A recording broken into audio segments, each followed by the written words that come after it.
the CEO of PropertyGuru. Please welcome Willis Wee and Steve Melhuish, everybody. Thank you. Good to have you. Yeah, it's good to be here. Who are you? Who am I? Yeah. I'm Steve Melhuish. I'm the co-founder of PropertyGuru. What else do you want to know? Okay, so you founded PropertyGuru in 2007, right? So obviously you're not Singaporean. So what happened? Like what brought you to Singapore, and then what happened, and how did you decide to create PropertyGuru? Yep, you're right. I'm not Singaporean. I'm originally from the UK. I spent about 6 months traveling around Asia before coming to Singapore, traveling with my wife. And we sort of fell in love with Asia. We were living at that stage in London. And so I came to Singapore in 2005. When I came, I was previously was working with startups back in London, and I was also helping startups raise money in the digital media space for an investment bank, and trying to help them raise money. So when I came to Singapore, my expectation was, I was going to find a vibrant startup community and a vibrant VC community. And I spent the first maybe 12 months running around, meeting lots of people, and being a little bit disappointed, to be honest. So I was a little bit frustrated at that stage about what was actually here, particularly in terms of VCs, the complete lack of early stage VCs.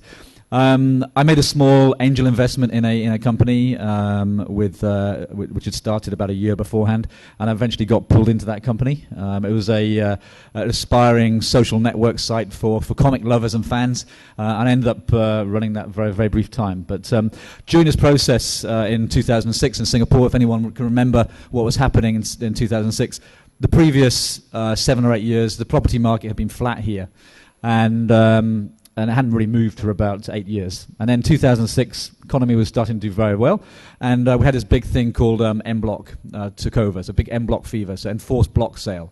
And I was renting a property in Emerald Hill Road, just off Orchard Road, fantastic place, 3,000 square feet, 2 really nice roofs, terraces, one overlooking Istana. It's a fantastic place. But because this en bloc fever taking over, I had to then move out very, very fast. And the first thing I did as a recently arrived foreigner in Singapore was to go online. And to my surprise, there was nothing online. And my perception was Singapore was very wired. Of course, there would be this kind of thing online. And there was absolutely nothing. So it got me thinking a little bit, because I was meeting people in shops, I was meeting people, taxi drivers, and everyone was either a real estate agent or was passionate or talking about the real estate industry. So there seemed to be this real interest in real estate. So given there was nothing online and this big obsession with real estate, it felt like a great opportunity. So I researched the opportunity and looked at other markets like Australia, like Europe, like US, and property portals had been around for 4, 5, 6 years in those countries. And what was interesting was that the market leaders in these countries were, in many cases, already IPO'd. They were $1 or $2 billion market cap companies. They were generating 60, 70% net profit. And it felt like an interesting opportunity given what I saw in Singapore, and then also in the rest of Southeast Asia, with the property markets moving. So I put together a business plan and pitched it to one of the people who I'd co-invested with this other business, Commie Asia, and then that person introduced me to my co-founder. So I'm not sure if he's actually in the room. He's actually here somewhere anyway. So it introduced me to this Finnish guy called Jani. And I'd previously invested in a company about 3 or 4 years beforehand, run by a Finn, and as a result of that experience, I'd vowed never to work with Finns again, because it was a horrendous experience. But actually, it turned out very well. And so Jani was working 5 days a week in India, coming back for 2 days, and I was working still on Commie Asia for most of the time. So we worked on weekends initially, and that's how it started. So who are your competitors? I guess the competitive landscape has changed. Back then. Back then, yeah. The competitive landscape's changed a lot. I guess in 2006, 2007, 99.99999% of people were advertising and using traditional media, predominantly the newspaper. So 3 lines of text. And so saying Villa Marina, telephone number, and but most people are using newspapers, basically. So back then there are like SPH, this ST701, it's still ongoing, right? It's not dead yet. and Mocha. Yeah. So my question first, like how did you as a startup compete with those big boys? Mocha is by Mediacorp, right? And ST701 is by SPH. So there was when we started building the business 2006 2000 there was nothing online. It was just us doing our own thing, and then 3 months before launching, SPH Singapore Press Holdings launched their horizontal classified ST701, which had jobs, cars, property, pets, everything. And a month later, Mocha Mediacorp's horizontal classified site also launched. And then also one of our direct competitors, Vertical, in the property space also launched. So 3 months before us launching, we went from 0 online competition to 3 players. And that was pretty scary, to be honest. But I guess what we saw in the first 12 months was particularly the SPH and Mediacorp companies were investing considerable amounts of money in marketing. They're spending tens of millions of dollars on marketing. And of course, it was a completely self-funded business. Didn't take any salary for the first 2 or 3 years, really. That was pretty tough and pretty scary. I think one of the reasons why we managed to then succeed is because we were very, very focused on that property space, and we stayed very focused on Singapore as a start point. So they're not focused? They were focused on horizontal and also had another core business, which was their traditional media business, whether it's TV or print. Our business was pure and simple PropertyGuru in Singapore at that stage. So I think just through that focus, and of course, we were a bunch of entrepreneurs, and so we were working 7 days a week. We were working 24 hours almost. We were doing the typical thing that you do when you bootstrap a business. You just keep working, versus maybe a large enterprise which is just doing something on the side, which is it's like a side business basically. So what were the toughest challenges while building PropertyGuru so far, especially when you meet up with when you have so strong competitors? There's a company that's called iProperty as well. Yep. Yeah. So what have been the biggest challenges so far? I think the hardest challenge initially was, as I mentioned, the 99.99% of the real estate agents were advertising in the newspapers and had been doing this relatively successfully for the previous 20 or 30 years, and therefore never really had to do anything different. And then along comes this strange Angmo comes along and starts talking about in a strange language, because a lot of the agents we're talking to, speaking Hokkien. I'm speaking in a strange accent English, and I'm talking about this strange stuff called internet when everyone was advertising on the print. And particularly if you had agents who've been in the industry for 20 or 30 years, there's a lot of resistance. So that was challenging, because we had to go in every single day talking to groups of agents, trying to explain about this thing called the internet and how it's going to change their lives.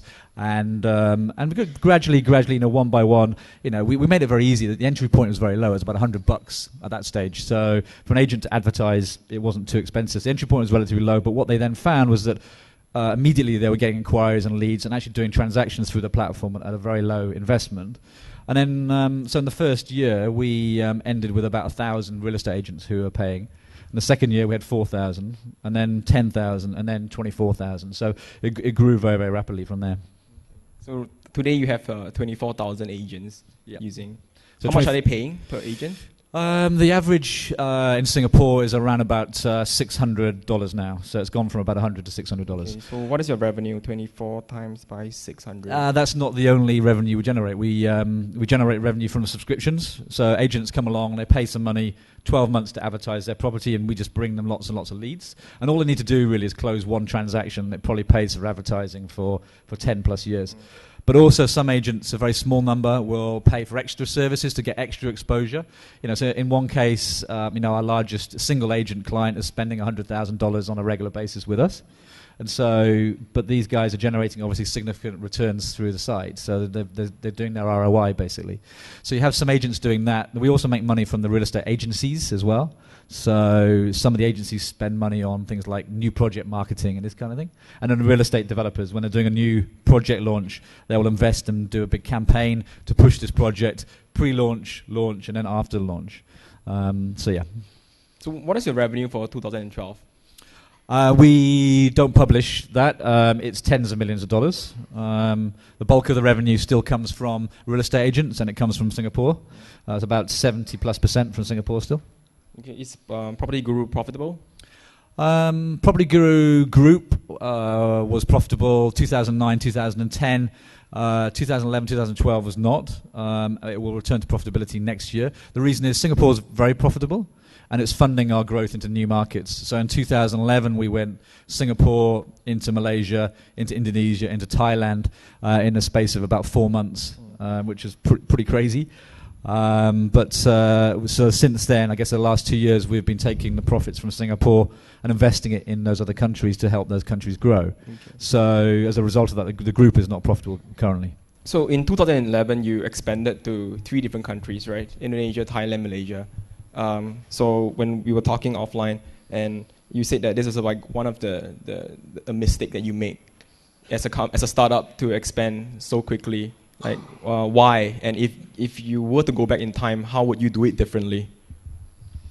Yeah, I guess in hindsight, we had a successful business that would focused on building Singapore between sort of 2006, 2007 to 2010. So 4 years to build a very strong business, and we had we were getting towards 70% market share at that point, and we had a very strong business in Singapore, and we were under increasing pressure from our shareholders to when are you guys going international? When are you guys going international? When are you guys going international? And so we said, look, we'll put a plan together. We'll do some investigations. So we did some research in the various markets, looked at the whole of Asia pretty much, and then we came back with a set of recommendations and said, the markets that look interesting are Malaysia for lots of reasons, geographic and house buying behaviors and this kind of thing.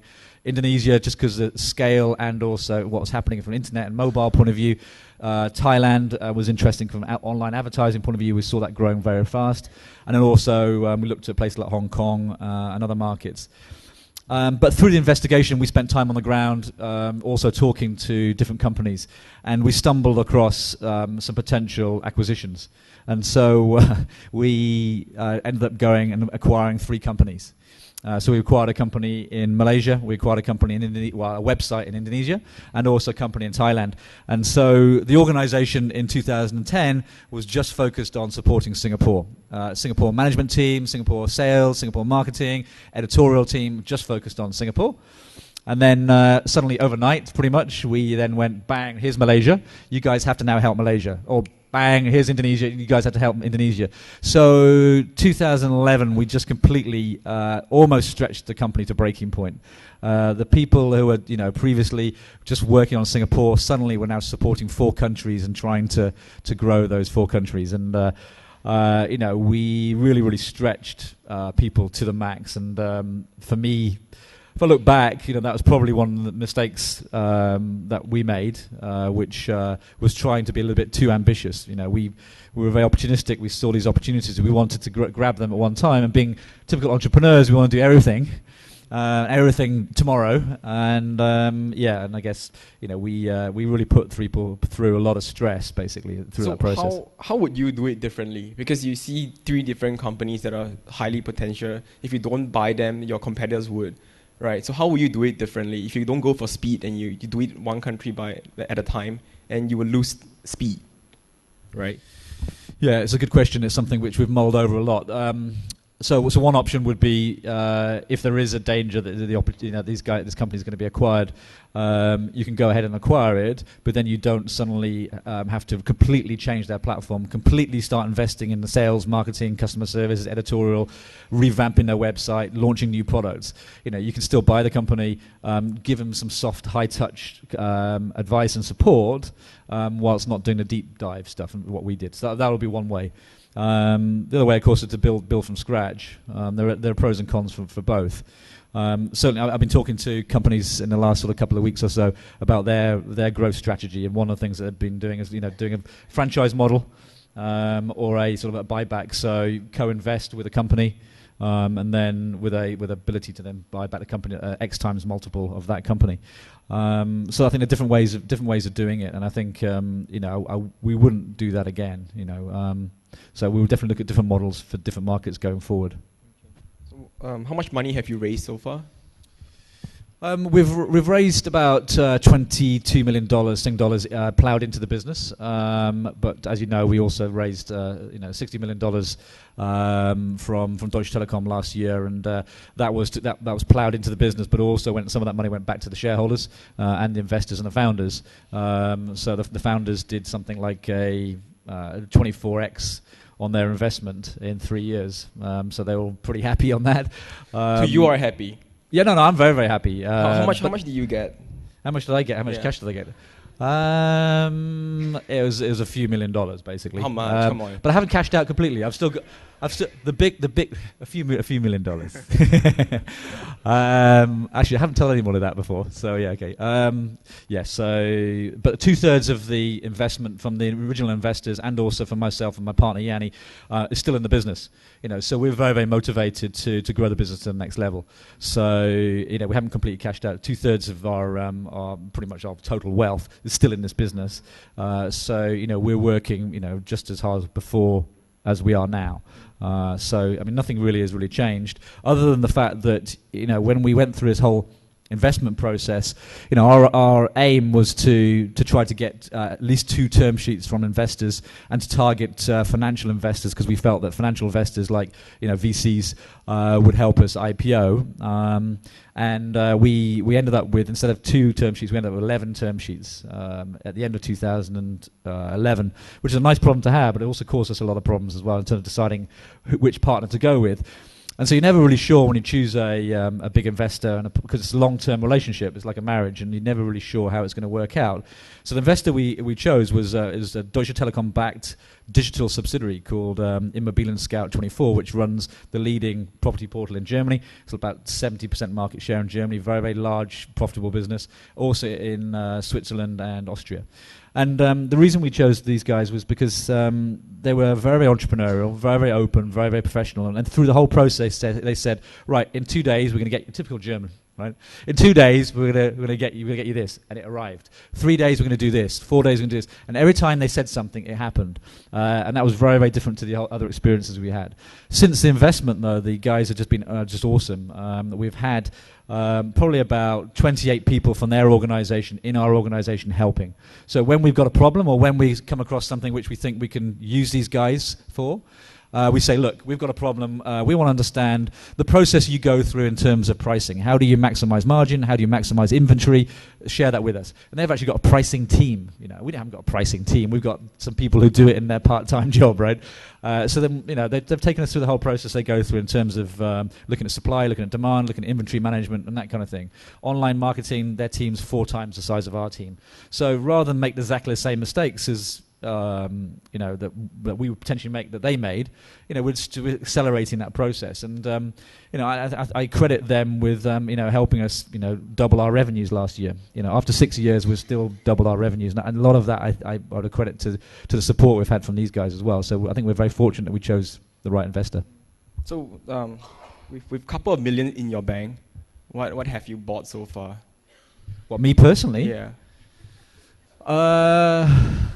It's not a case of me buying anything. It's more my wife, to be honest. So, okay, what did she buy? So it's like, she hasn't really bought a huge amount, to be honest. But so we've been trying to have kids for 7 years, and went through like rounds and rounds of fertility treatment in Singapore, in London, in the US, and finally, we thought 1 kid, and actually 2 kids arrived. So we're twins. Right. Congrats! Thanks very much. Thank you. And that was slap bang in the middle of the whole due diligence process with Deutsche Telekom. So I think probably the most stressed I've ever been has been February last year, closing the deal with Deutsche Telekom, and also these 2 babies appearing. But so my wife is basically, it's not really me spending the money. It's not really my wife spending the money. It's actually the kids, because she's just buying stuff. Like, every time I come home, every 2 or 3 days, there's something new in the lounge or something new everywhere. So that's one thing. We've actually, after 8 years, actually bought a car 2 days ago, and she's bought some stuff for herself. But I mean, I haven't done anything. I mean, I'm not doing this for the money. I'm doing this because I just love building. I love building stuff, and it's just been a great experience, basically. So with the 60 million Sing dollars, just to be clear, Sing dollars, right? Yeah. Okay, 60 million Sing dollars in the last round. How have you spent the investment to really scale the business? Well, we still got a substantial amount of money in the bank. So the money has been going towards predominantly, I guess, three core areas. So one is around people. We've continued to hire. So we're now at around about 300 people in the organisation across the 4 countries, and we'll be hiring another sort of like 60 or 70 people this year. At the same time, we've also really tried to professionalize our leadership team because, believe it or not, even after 6 years, a lot of the decisions and a lot of the day-to-day has been still myself and Jani. So, even from getting new furniture in, assembling IKEA stuff, to still get involved in all this kind of stuff, So we put a leadership team in place. So we recently hired a CMO who joined a week ago, a CFO who joined 3 months ago, our CPCO, Chief People and Culture Officer, HR basically, who joined about 6 months ago. And so we've been building out the leadership team and also trying to then professionalize and bring up the guys in the company. That's the first thing. Second thing is continued emphasis on product, and a big part of product's been around mobile. So mobile, caught us a little bit by surprise. Just the whole speed of the whole mobile thing. Our traffic's gone from 5% 2 years ago from mobile to 56% in Singapore in 2 years. So we're getting close now to about 1 million downloads of our mobile apps, and it's about 85,000 downloads per month at the moment. So it's really so mobile. If you think about mobile and property, it fits really neatly because property is location, and so a lot of focus around product, and specifically mobile is really, really key to us. And then also about building depth in the markets. So whilst we have a 75% market share in Singapore, our challenge is how do we achieve that in Indonesia, Malaysia and Thailand, and then how do we actually monetize as well? Because countries like Indonesia, we see the traffic picking up very rapidly, but ability to monetize is a little bit slower. We see Malaysia, where we are number 2. So Indonesia we're number 1, in Thailand we're number 1, pulling away. Indonesia's a bit narrow, number 1. Malaysia we're number 2 at the moment. So, but we've closed the gap very considerably. But we're generating, it's our second largest market in terms of revenue. But then suddenly Thailand has started to really perform this year as well in terms of driving revenue. So we want to build depth, and it doesn't happen overnight, And I guess one thing we did right, I think, was not to give in to the pressure to expand to multiple markets too fast. We built depth in Singapore. We built Singapore to a very profitable business, a very strong position, and then use that strength to then go into the other markets. So the challenge now is building the same strength and depth in Malaysia, Indonesia and Thailand. So, our focus very much in the next 12, 18 months, it's not particularly sexy, but it's important to get these countries to profitability and get them really strong. So you're not thinking about going to new countries? Well, again, being an entrepreneur, I just love to do everything all at the same time. So I personally would love to. And, we get approached on a regular basis to partner or to consider co-investing or whatever in new countries. And, we sorry. You can pick up the phone, it's okay. I'm not going to pick the phone up. Oh, come on. Shut up. I am going to answer and tell them to go away. Bye. Right, what was I saying? New countries. We'll definitely consider going to new countries, I think, in the next 18 months, once we start to get the other countries through to profitability. So we're starting to see that in 2 of the 3 countries now coming through to becoming more self-sufficient. So it's a good sign. Which countries would you be expanding to? We haven't totally decided. The countries that we were looking at before were Hong Kong, but Hong Kong's a really slightly different market. So Singapore, Malaysia, Indonesia are very similar with the real estate agents because you have like thousands of individual agents all making decisions on their own. So almost we have to serve individuals. It's almost like serving consumers as advertisers. In Hong Kong, it's a bunch of agencies, and there's 2 agencies in particular which control about 50 to 60% of all transactions. And these guys don't feel they need you. So Hong Kong, we think, is an interesting advertising market and property market, but it's going to be very hard. So Hong Kong, not so sure. We think Vietnam, although Vietnam is, I think, probably overheating, if anything, at the moment from an economic point of view. So let's see what happens there in the next 6 months or so. Philippines, I think, is very, very interesting. So Philippines got a very interesting property market. And economically, it's doing something like 7% GDP growth last year. It's going to probably do 6.5% this year. Second fastest growing economy in Asia behind China. And then real estate, it's probably the number 1, number 2 in Asia in terms of rental yields and also capital appreciation in parts of Manila. So property and economy is good. We recently ran a property show for Philippines property in Singapore. We weren't really sure how that's going to work out, but actually, there were 150 units sold over a weekend, and so we definitely think there's demand. So Philippines looks interesting. So Vietnam, Philippines. The big hairy one, China, we just would not touch at all. It's just too scary for us, and probably is going to require far too much capital. And I know, 3 or 4 other entrepreneurs and companies who've gone into China from Singapore thinking, okay, we speak the same language, let's go in, and then come back a few years later or a few months later with a tail between their legs. And so China I'm not so sure on, but India I think would be an interesting market, because India, I think it's just we're starting to see online really take off, and online property I think is an interesting space in India, definitely. Okay. When are you going to IPO? We're starting the process this year. We're starting to think a little bit about IPO this year. So, what we're first of all trying to understand is what is the process about going to IPO. So IPO sounds great and this kind of thing, but actually in reality it means doing lots of boring stuff like risk, governance, processes, systems, making sure everything is auditable and getting the house in order. And so we're just getting our heads around in terms of, how big a task is it for us to do that? And that's probably going to be a 6-9 month piece of work to do that. Then the other challenge is, to IPO is, where the hell do you do it?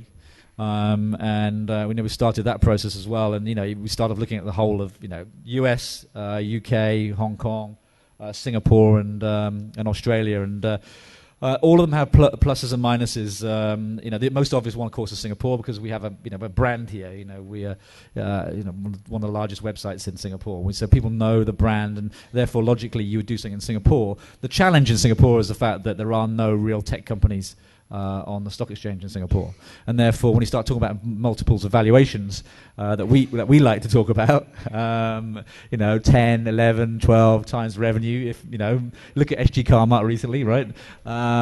So the kind of multiples we want to talk about are the retail and institutional investors really?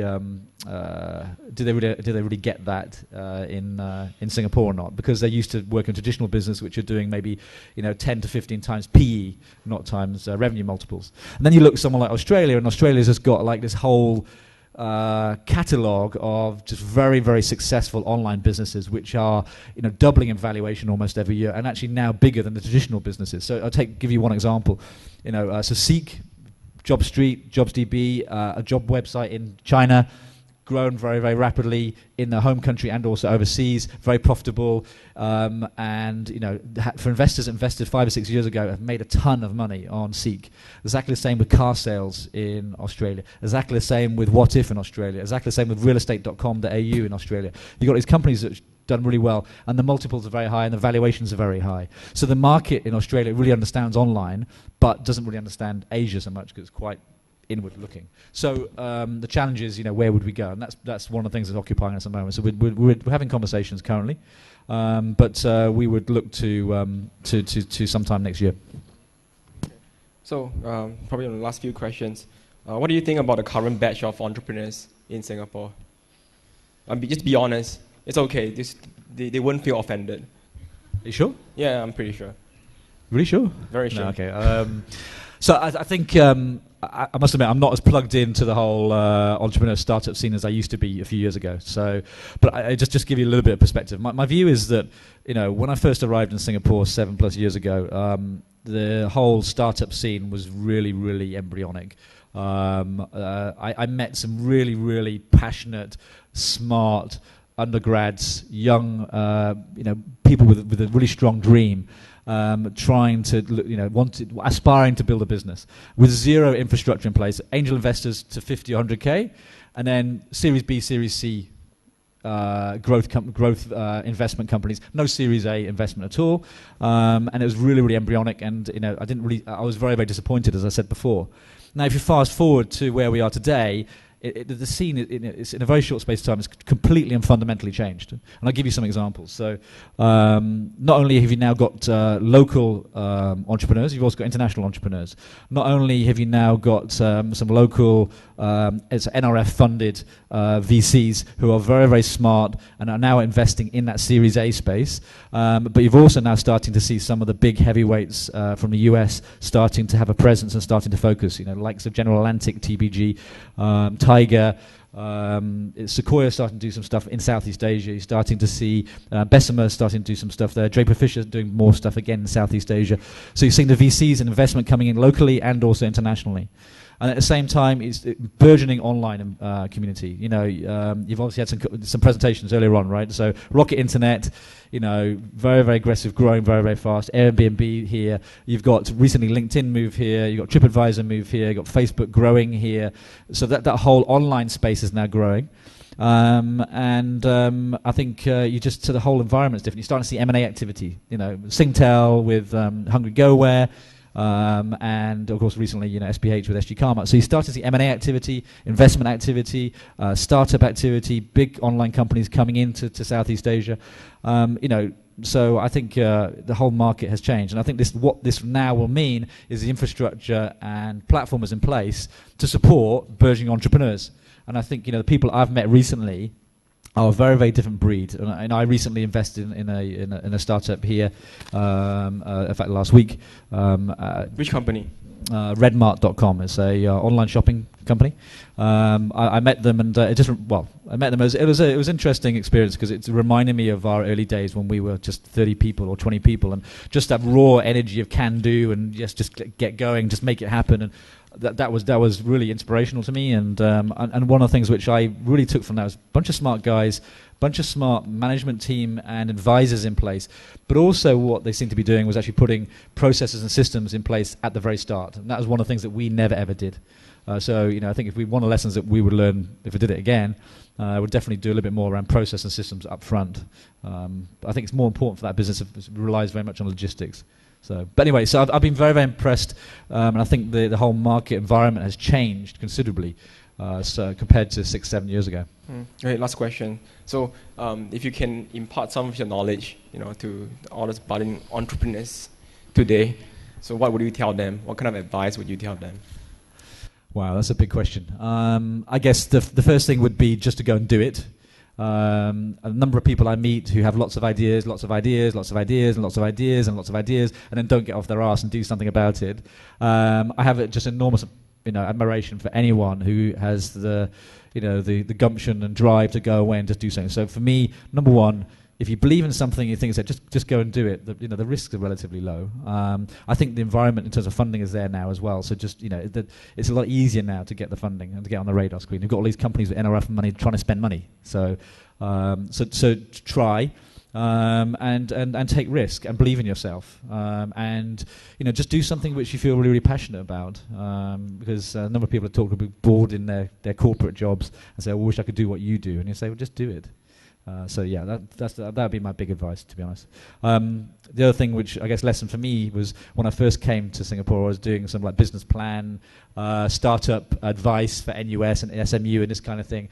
And one of the things I was always talking about was, you've got to choose a big market, and you've got to choose something you're passionate about or you know about.